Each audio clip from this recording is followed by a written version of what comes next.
Good morning guys. तो आज की इस वीडियो में हम बात करने जा रहे हैं components of balance of payment कि कौन कौन से कंपोनेंट्स होते हैं बैलेंस ऑफ पेमेंट के। कंपोनेंट्स का मतलब होता है कि कौन कौन से, जब भी हम कोई पेमेंट करते हैं तो कौन कौन से कंपोनेंट्स होते हैं बैलेंस ऑफ पेमेंट के। तो गाइस यहाँ पे दो कंपोनेंट होते हैं जिसमें कि फर्स्ट है करंट अकाउंट एंड सेकेंड है कैपिटल अकाउंट। ठीक है, क्योंकि जब भी हम कोई भी पेमेंट करते हैं, जब भी हम कोई भी गुड्स एंड सर्विसेज परचेज करते हैं किसी अदर कंट्री से, तो हम इन दो अकाउंट से ही पेमेंट करते हैं। या तो हम करंट अकाउंट से पेमेंट करेंगे या हम कैपिटल अकाउंट से पेमेंट करेंगे। लेकिन कब करेंगे? देखो, जब भी हम करंट अकाउंट से पेमेंट करेंगे तो हमारे पास दो कंडीशन होती हैं। या तो हम बैलेंस ऑफ इनविजिबल की पेमेंट कर रहे हैं या हम बैलेंस ऑफ विजिबल की पेमेंट कर रहे हैं।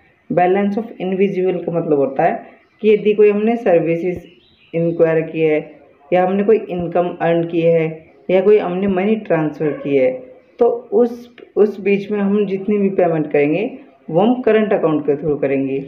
ओके, उसके बाद आता है बैलेंस ऑफ विजिबल।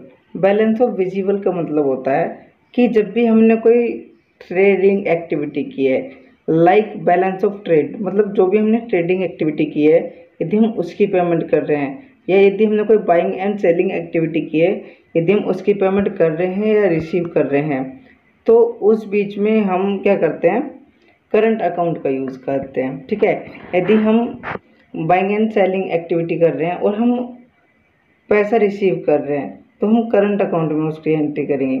यदि हम बाइंग एंड सेलिंग एक्टिविटी कर रहे हैं और हम पैसा पे कर रहे हैं तो भी हम करंट अकाउंट का यूज़ करेंगे। ओके, उसके बाद आते हैं कैपिटल अकाउंट। हम कैपिटल अकाउंट का बैलेंस ऑफ पेमेंट में कहाँ यूज़ करते हैं? गाइस, हम कैपिटल अकाउंट का बैलेंस ऑफ पेमेंट में या तो हम इन्वेस्टमेंट में यूज़ करेंगे या हम लोन एंड बोरोविंग में यूज़ करेंगे। इन्वेस्टमेंट में कैसे करेंगे? यदि हमने कोई एफडीआई कर रखा है या हमने एफपीआई कर रखा है या कोई एक्सटर्नल बॉन्ड हम इशू हुए हैं या हमने उनमें इन्वेस्टमेंट कर रखा है, तो क्या होता है, हम कैपिटल अकाउंट के थ्रू ही उन सबको क्या करेंगे, मैनेज करेंगे। ओके, उसके बाद आता है लोन एंड बोरोविंग।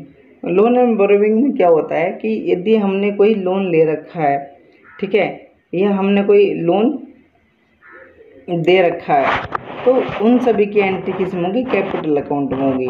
यदि हमारे पास कोई एक्सटर्नल लैंडिंग है या हमारे पास कोई एक्सटर्नल बोरोविंग है तो उन सभी की एंट्री कहाँ पे होगी? हमारी कैपिटल अकाउंट में होगी। सो गाइस, यही होता है components of balance of payment, मतलब कि कौन कौन सा अकाउंट्स कब कब इफेक्ट होता है किसी भी एक्टिविटी को या किसी भी पेमेंट्स को रिसीव करने में या पे करने में। ओके, सो गाइस, आज की वीडियो में इतना ही। यदि आपको components of balance of payment से रिगार्डिंग कोई क्वेश्चंस या क्वारीज हैं तो आप नीचे कमेंट बॉक्स में लिख सकते हैं। धन्यवाद।